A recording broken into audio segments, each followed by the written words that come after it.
जमलेल्या माझ्या तमाम मराठी बांधवांनो, भगिनींनो आणि मातांनो,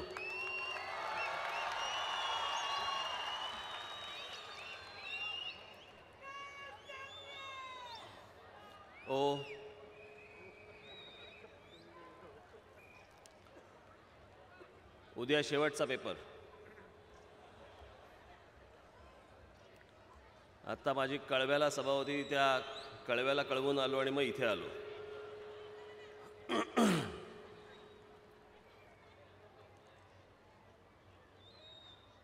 टेलिव्हिजनवरती माझे इंटरव्ह्यू चालू आहेत, बघितलेत? सगळे पाहिलेत? माझे विचार कळले? निघू? कोण शिटी मारत बसले रे तिकडे?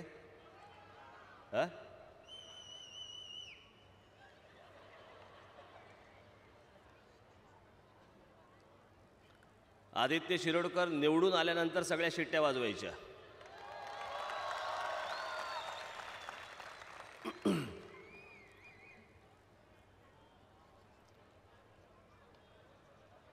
मी आज काही सगळे तेच बरेच जे तेच विषय असतात, पण मी आज एक खास गोष्ट तुम्हाला मुद्दामून सांगायला आवर्जून इकडे आलो.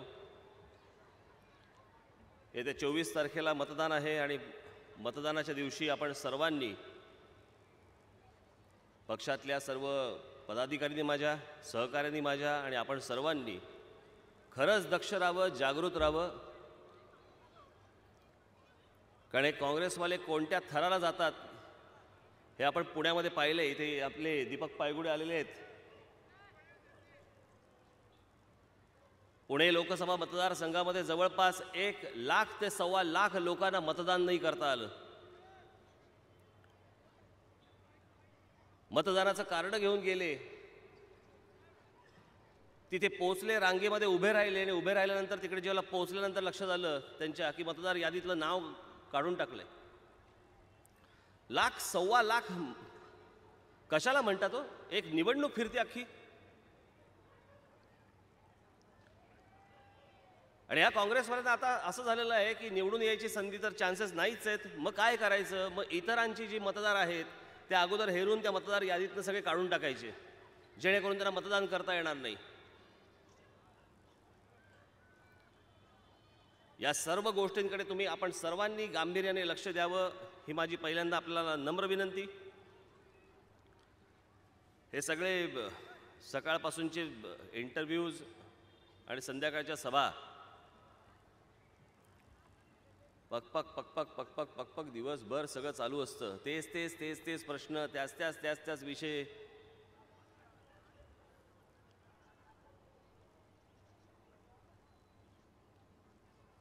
या लोकसभेच्या निवडणुका या का लढवल्या जातात, कशासाठी लढवल्या जातात? विषय खूप आहेत, पण या सगळ्या विषयांकडे जायच्या अगोदर आपण ही निवडणूक का लढवतो आहोत, याचं नक्की काम काय, कोणालाच काहीच माहिती नसतं. यातले काही जेव्हा माझे इंटरव्ह्यू घेण्यासाठी आले, मुलाखत घेण्यासाठी आले, मी त्यांनाही विचारलं, म्हटलं तुम्हाला माहिती आहे का खासदाराचं काम काय असतं? तेच मला विचारतं, काय असतं? मध्यंतरी एक कोणतरी भट्टाचार्य का कोणतरी एक माणूस, गंमत बघा, काय लोकशाही आहे, काय देश आहे हा. त्यांनी केंद्रीय मंत्रालयामध्ये त्यांनी तिकडे RTI खाली एक अर्ज केला आणि त्या अर्जामध्ये त्यांनी असं विचारलं की म्हणे लोकसभेमध्ये जे निवडून जातात खासदार, त्यांचं काम काय? माझ्याकडे आता तो कागद नाही, आता तो घरी राहिला माझा. आणि केंद्रीय मंत्रालयामधनं आलेलं उत्तर काय की लोकसभेमध्ये आणि केंद्रामध्ये अजूनही खासदाराचं काम काय हे डिफाईन केलेलं नाही. तिथेही माहीत नाही, कुठेच माहीत नाही. लोकांना, जनतेला तरी कुठून कळणार? मी मध्यंतरी जेव्हा माझ्या जे काही पत्रकार, जे लोक भेटायला सगळे आले, मी त्यांना सांगितलं, म्हटलं अरे पोलिओ डोसचे म्हटलं जाहिराती करता, मतदान झालं पाहिजे याच्या जाहिराती करता. मी म्हटलं मग खासदार का निवडला जातो, त्याचं काम काय, याच्यासाठी जाहिराती करता येत नाहीत? आपण लोकांना समजूनच सांगत नाही आहोत की नक्की खासदाराचं काम काय, आणि मग त्यांचीही चूक नसते. बरं, हे आमचे चॅनलवाले मित्र जातात, क्या लगता है आपका सांसद आपको कभी मिला है?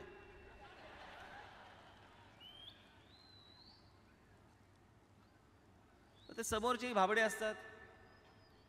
नहीं, 5 साल हो गए, 5 साल में हमको कभी दिखाई नहीं दिया, हमारे यहाँ पे नाला देखो, नाला पूरा भरा हुआ है, हमको क्या समझ में नहीं आता खासदार. अरे ते तरी बिचारे काय करणार मला जरा सांगा. खासदाराचं काम काय, आमदाराचं काम काय, नगरसेवकाचं काम काय, माहितीच नाही. बस द्या ठोकून तिच्या आईला निवडणुका, राहा उभे सगळेजण, करा प्रचार. कल्पनाच नाही, काही कल्पना नसलेल्या ह्या सगळ्या निवडणुका. स्थानिक विषय सांगतायत, स्थानिक विषय बोलतायत.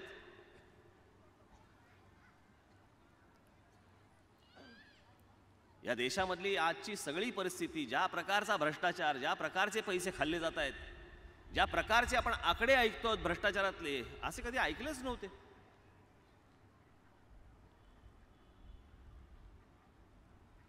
काल माझ्याकडे जे काही पत्र आली, जे काही माझ्याकडे गठ्ठे आले, जे काही पुरावे आले,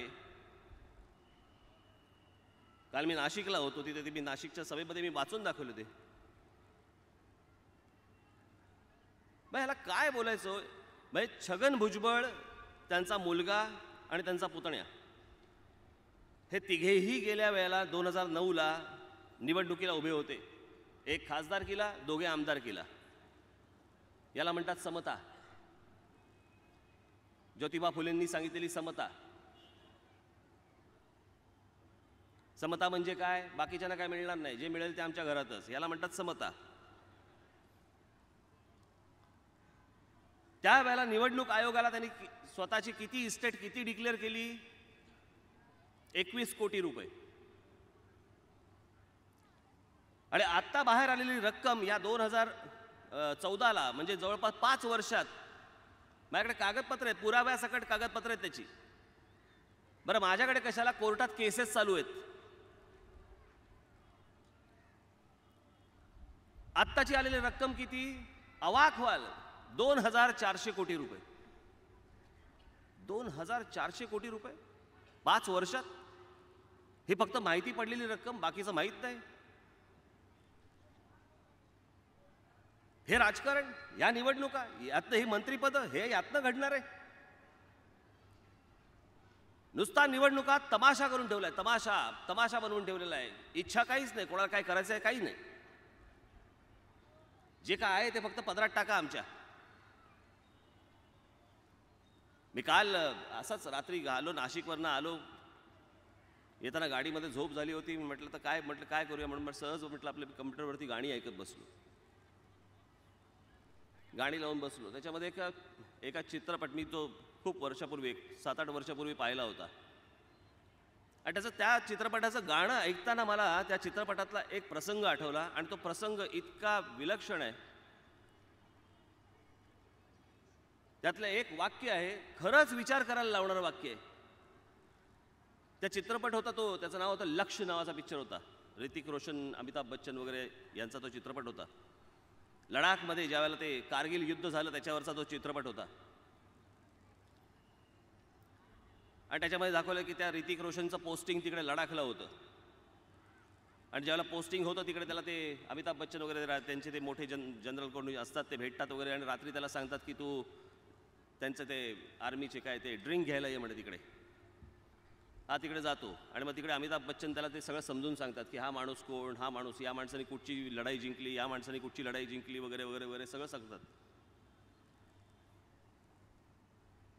तेव्हा त्याला एक वाक्य सांगतात, खरंच सांगतो इतका विचार करायला लावणारं वाक्य आहे. आणि आपण काय करतोय, या देशामध्ये काय चाललंय याचा विचार करतो.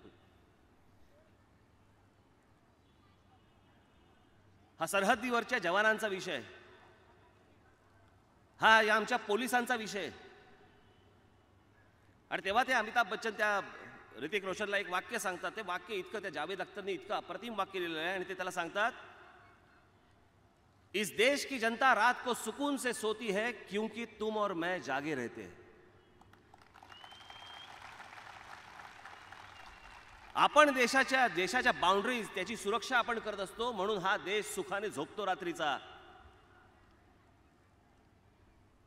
मी ज्यावेळेला हे वाक्य ऐकलं, मी ऐकलं होतं, त्याला विचार करायला लागलो, खरंच हो, त्या कडाक्याच्या थंडीमध्ये तिकडे बर्फ पडतोय, तिकडे मिळत काही नाहीये, काहीतरी उकडलेले बटाटे मिळतात खायला. अशा वेळेला तो समोरच्या बॉर्डरवरती तो बंदूक धरून उभा असतो. त्याची वेळ संपली की दुसरा येतो, त्या कुडकुडत्या थंडीमध्ये तिकडे बसतो, तिकडे अंगावरती बर्फ साचत असतो, तिथे तो त्या गनवरती बसतो. त्या थंडीमध्ये त्या एखाद्या मेटलला हात लावून बघा, चटका बसतो. तिथे आमचे जवान बसलेले असतात बंदूक धरून, कधी कधी शहीद होतात, अनेक जवान शहीद होतात. विचार करा, साधा विचार करा आपण, की तिथला एक जवान सरहद्दीवरती बसलाय, पाकिस्तानकडे बंदूक रोखून बसलेला आहे. त्याला सकाळच्या वेळेला ज्यावेळेला एखादा हातामध्ये वर्तमानपत्र हातामध्ये पडत असेल आणि पडल्यावरती त्याच्या लक्षात येत असेल की या देशामध्ये जवळपास लाखो कोटीचा भ्रष्टाचार चालू आहे, कोणी बघायला इकडे तयार नाही, प्रत्येक गोष्टीमध्ये बजबजपुरी माजलेली आहे, लोकांना नोकऱ्या मिळत नाही आहेत, गरिबी वाढते आहे, अन्न इथे भ्रष्टाचार वाढतो आहे, महागाई वाढते आहे, सगळ्या गोष्टी वाढतोय आणि अगदी क्षुल्लक पगारामध्ये तो समोरच्या देशाकडे बंदूक लावून बसलेला आहे. काय होत असेल त्याला आतमधून? हे आमचे पोलीस, हे इथे पोलीस बांधव आहेत इकडे सगळे, शिव्या घालायला खूप सोपं असतो, पण हाच आमचा पोलीस बांधव दिवस रात्र जेव्हा मेहनत करत असतो, जेव्हा उभा असतो, कधी आपण त्यांना विचारत पण नाही, साधं भेटायला जात नाही, आपण त्यांच्याशी बोलत नाही, आपण विचारत नाही, बाबा सणासुदीला घरी जातोस का, तुझा परिवार काय करतो, तुझी मुलं काय करतात, मुलांना शाळा आहे का, तुझी ट्रान्सफर झाल्यावर तुला घर मिळतं का, तुझ्या पगारामध्ये तुझं भागतं का. या साध्या गोष्टी आम्ही विचारत नाही आहोत लोकांना. जे आमची सुरक्षा बघतायत, जे आमचं संरक्षण करतायत, त्यांना आम्ही साधे प्रश्न विचारायला तयार नाही आहोत. आणि आम्ही निवडणुका लढवतोय. या निवडणुकीच्या वेळेला आचारसंहितेमध्ये बॅगा सापडतायत, पैशाच्या बॅगा सापडतायत, कुठे 5 कोटी, कुठे 10 कोटी, हैदराबादला कुठेतरी सापडले 100 कोटी. काय वाटत असेल हो त्यांना? त्या सरहद्दीवरच्या जवानाला काय वाटत असेल? कुठच्या देशाचं संरक्षण करतोय मी, ज्या देशामध्ये इतका भ्रष्टाचार माजलेला आहे, इतकी नादान लोक या देशामध्ये आहेत, त्यांचं संरक्षण करू मी? उद्या एखादा माथे फिरू फिरला आणि उलटी बंदूक घेऊन जर समजा देशामध्ये शिरला, काय होईल? त्याचं डोकं जर फिरलं उद्या, काय करेल तो? या असल्या देशामध्ये या असल्या निवडणुका आपण लढवतो.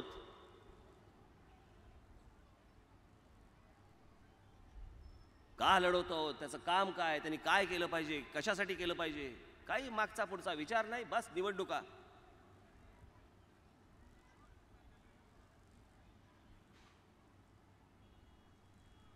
या आत्ताच्या एकूणच सगळ्या परिस्थितीमुळे मला काही नकोय,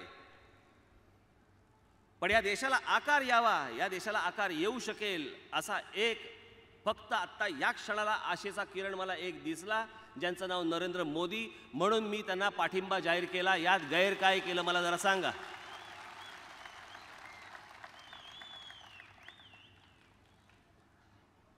यात गैर काय केलं मी? उद्या माझे खासदार निवडून येणार, निवडून आल्यानंतर ते नरेंद्र मोदींना पाठिंबा देतील, परंतु कोणतीही मंत्रिपदं आम्ही स्वीकारणार नाही.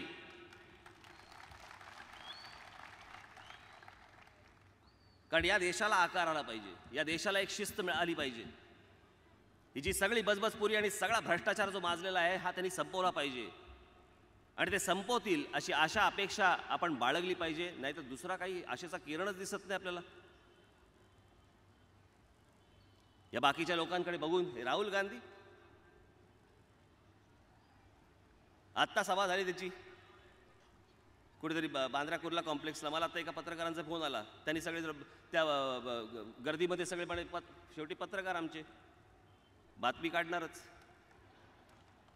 कुठे गेले? हां, नाही पण चांगली गोष्ट, म्हणजे काय वाईट गोष्ट नाही केली त्यांनी. माझे काही अनेक मित्र माझे आहेत, ते सगळे त्या गर्दीमध्ये फिरले आणि त्यांचा मला आत्ता फोन आला. म्हटलं काय रे बाबा कुठे आहेस? तुम्हाला बोललं नाही, आत्ता ते राहुल गांधीची सभा होती म्हणे. म्हटलं अच्छा अच्छा, मग काय झालं? काही नाही म्हणे, 400 रुपये देऊन म्हणे लोक आणली होती.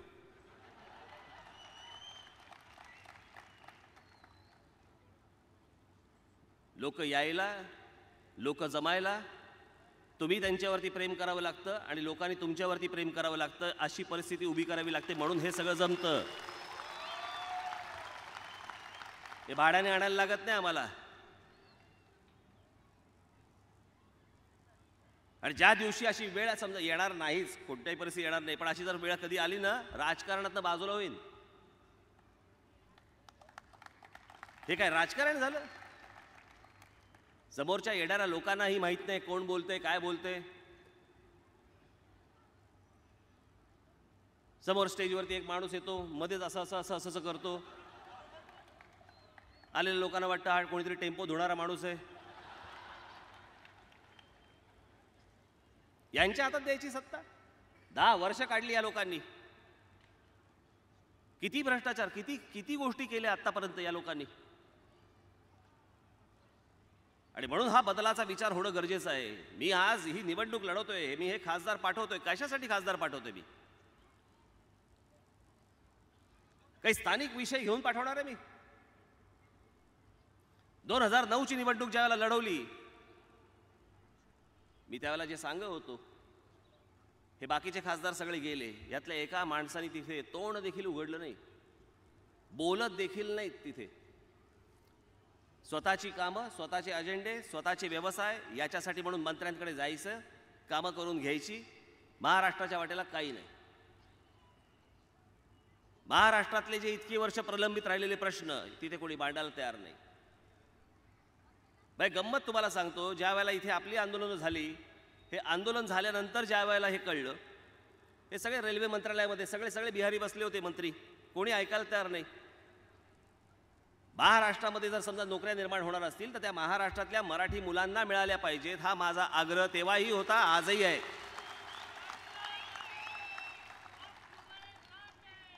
महाराष्ट्रातल्या नोकऱ्या आहेत. इथे परीक्षा होतात, पण परीक्षा देताना स्थानिक भाषा वापरली जात नाही. त्या परीक्षा देताना ज्यावेळेला ममता बॅनर्जी ज्यावेळेला तिकडे बसल्या, आल्या रेल्वे मंत्रालयामध्ये, तिकडे मंत्री म्हणून बसल्या, त्या मंत्री म्हणून बसल्यावरती त्यांनी पहिला निर्णय दिला की यापुढे ज्या ज्या राज्यांमध्ये रेल्वेच्या परीक्षा होतील त्या स्थानिक भाषेमध्ये होतील. हा पहिला निर्णय त्यांनी दिला आपल्या आंदोलनानंतर. दुसरा निर्णय दिला की ज्या राज्यांमध्ये केंद्रीय आस्थापनांमधल्या किंवा रेल्वेमधल्या ज्या काही नोकऱ्या उपलब्ध होतील त्या तिथल्या स्थानिक बेरोजगार तरुणांना तिथे नोकऱ्या दिल्या जातील. हा दुसरा निर्णय त्यांनी केला आपल्या आंदोलनानंतर. आता मला सांगा, जर बाहेर राहून मी एवढे चमत्कार करू शकतो, आज जाऊन काय काय करीन सांगा मला. जर इथे महाराष्ट्रात राहून जर मी समजा दिल्ली गदागदा हलवतो, तर दिल्लीत पाठवून किती गदागदा हलेलो. पण हे कोण नाही, हे कोण खासदार तिथे बोलले नाहीत. काँग्रेस आणि एनसीपीच्या खासदारांकडनं तर मला अपेक्षाही नाही, पण शिवसेना भारतीय जनता पक्षाच्या लोकांनी तरी तिकडे बोलायला पाहिजे होतं, तेही नाही बोलले. उत्तर प्रदेश आणि बिहारमधले खासदार त्यावेळेला महाराष्ट्रावरती तोंडसुख घेत होते, मराठी माणसांना शिव्या घालत होते. एक खासदार तिकडे उभा राहिला नाही तिकडे की महाराष्ट्राची भूमिका काय, मराठी माणसाचं मत काय, मराठी मुलांवरती कसा अन्याय होतोय. एक खासदार तिकडे बोलायला तयार झाला नाही, एक खासदार.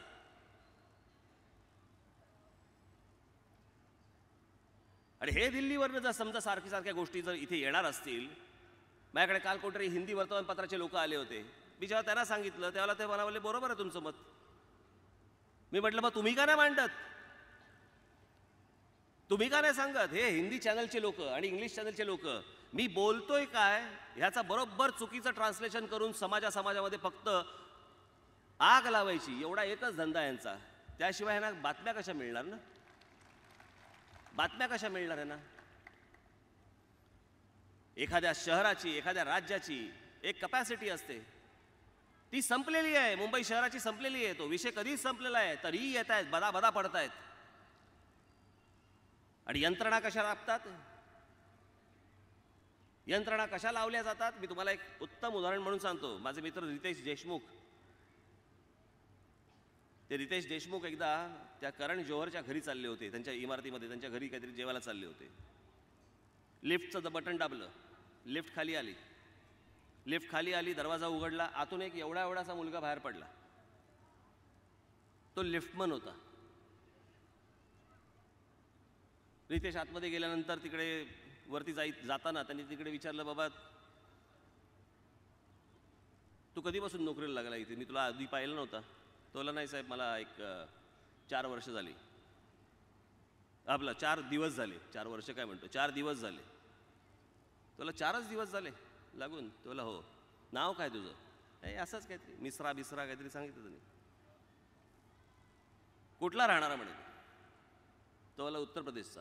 मग त्याने काहीतरी गाव बिऊ राज्य काहीतरी ते जिल्हा बिल्ला सांगितलं. तिथला म्हणे. मुंबईत कधी आला म्हणे? 6 दिवस झाले म्हणे.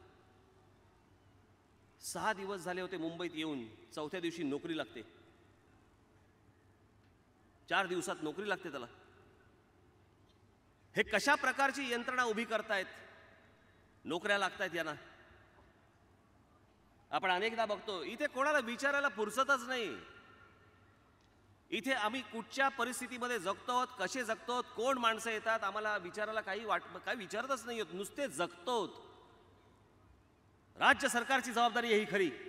ही माणसं कोण येत आहेत, काय करतायत? आज तुम्ही अनेक सोसायट्यांमध्ये बघा, अनेक बँकांच्या बाहेर बघा, अनेक ठिकाणी तुम्हाला दिसतील की ते 2 डबल बॅरलची बंदूक घेऊन वॉचमन उभे असतात. बघितलेत का तुम्ही? माझ्या मराठी बांधवांनो, भगिनींनो, मी तुम्हाला आत्ता सांगतो, तुम्ही उद्या पोलीस खात्यामध्ये तिथे मेन कमिशनर ऑफिसला तुम्ही रिव्हॉल्व्हरसाठी किंवा पिस्टलसाठी ॲप्लिकेशन करून बघा. एक तर तुम्हाला मिळणार नाही.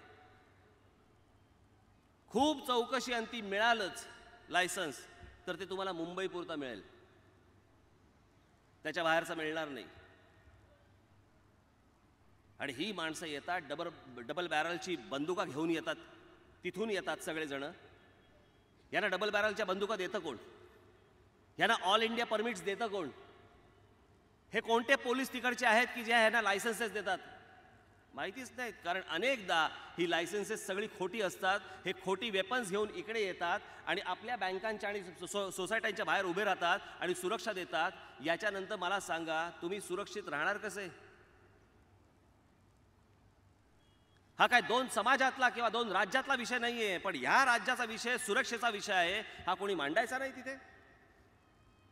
इथे मांडून झाला, पण या राज्याला, या महाराष्ट्र राज्याला याचा किती ताप होतोय, किती त्रास होतोय. आज इथे माझ्यासमोर पोलीस बांधव आहेत, इथे मागे पुढे सगळीकडे आहेत. एकदा पोलीस स्टेशनला जाऊन विचारा तर, बघा तर, महाराष्ट्रामधला क्राईम रेट किती वाढलाय. हे कोण सांगणार तिकडे दिल्लीला? कोण मांडणार त्यांच्या कानात जाऊन? हे कोण कोंबणार? कोणी आमचा खासदार तिकडे बोलायला तयार होत नाही. कोणी तुमची व्यथा बोलायला तयार होत नाही. कोणी तुमची व्यथा मांडायला तयार होत नाही. फक्त निवडणुका. एवढ्या निवडणुका आहे की निवडणुका करा, बस आम्हाला फक्त निवडून द्या. पुढल्या 5 वर्षांनंतर परत भेटू, परत निवडून द्या.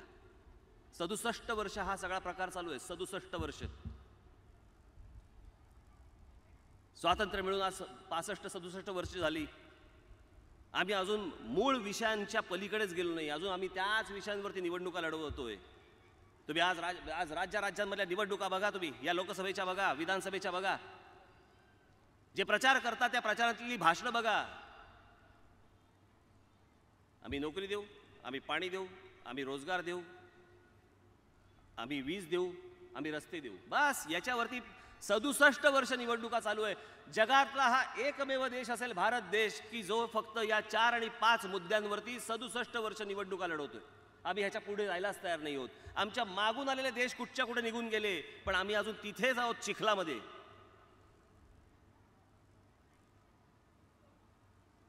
याचं कारण 30 माणसं निवडून पाठवायची. 30 माणसं निवडून जातात.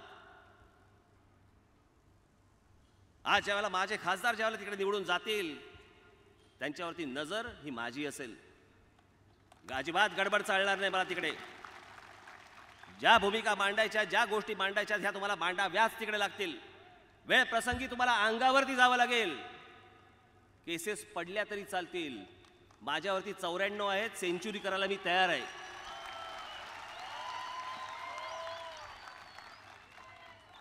पण हे फालतू गोष्टी मी इथे महाराष्ट्रामध्ये सहन करणार नाही. तुम्हीही त्या गोष्टी सहन करता कामा नये. अशा प्रकारच्या ह्या निवडणुकांना मी सामोरं जातोय. ह्या सामोरं जात असताना मला आपणा सर्वांचे आशीर्वाद हे खूप महत्त्वाचे आहेत. म्हणून मी ही निवडणूक लढवतोय. जी लढवतोय ती अत्यंत प्रामाणिकपणे लढवतोय. माझा दुसरा तिसरा कुठचाही हिडन अजेंडा नाही त्याच्या खालचा आणि मागचा. मी जे लढवतोय तिथे गेल्यानंतर मी माझ्या मुलाखतीमध्ये मी सांगितलं, नरेंद्र मोदींना मी विनंती केलेली आहे, पहिली 5 वर्ष त्यांनी भारताकडे नाही पाहिलं तरी चालेल, पण उत्तर प्रदेश, बिहार आणि झारखंडचा त्यांनी गुजरात करावा. आमची डोकेदुखी कमी होईल.